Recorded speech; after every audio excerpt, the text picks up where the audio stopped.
एक छोटे से गांव में एक पुरानी हवेली खड़ी थी जिसे लोग भूतिया हवेली के नाम से जानते थे। गांव वाले कहते थे कि हवेली में रात को अजीब अजीब आवाज़ें आती थीं और रात को बाहर से हंसी की आवाज़ें सुनाई देती थीं। कोई भी उस हवेली के पास जाने की हिम्मत नहीं करता था। एक दिन एक साहसी युवक रवि ने तय किया कि वह हवेली का रहस्य उजागर करेगा। उसने हवेली के बारे में सुनकर लोगों को चेतावनी दी कि वह उस रहस्यमयी जगह पर रात बिताने जा रहा है। गांव वाले उसे रोकने की कोशिश करते रहे, लेकिन रवि ने उनकी बातों को अनसुना कर दिया। रात के समय रवि हवेली में गया और एक पुराने कमरे में सोने की तैयारी की। हवेली का माहौल बहुत ही अजीब था।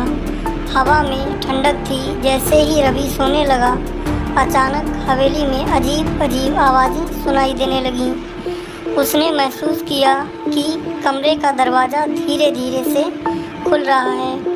रवि ने हिम्मत करके दरवाज़ा खोला और देखा कि एक पुराना चित्र दीवार पर टंगा है। चित्र में एक खूबसूरत महिला की छवि थी।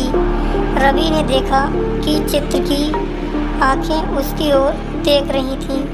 वह चित्र के पास गया और अचानक चित्र से एक हल्की सी चमक निकलने लगी। रवि ने महसूस किया कि चित्र में एक हल्की आवाज़ आई, धन्यवाद, तुमने मुझे आज़ाद किया। रवि को समझ में आया कि ये महिला एक समय की हवेली की मालकिन थी, जिसे किसी जादुई सज़ा के तहत चित्र में बंद कर दिया गया था। रवि ने यह चित्र सावधानी से उठाया और उसके पीछे एक गुप्त दरवाज़ा देखा।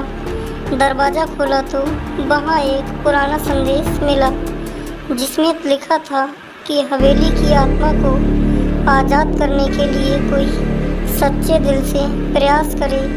रवि ने हवेली से चित्र और संदेश लेकर गांव वालों को बताया।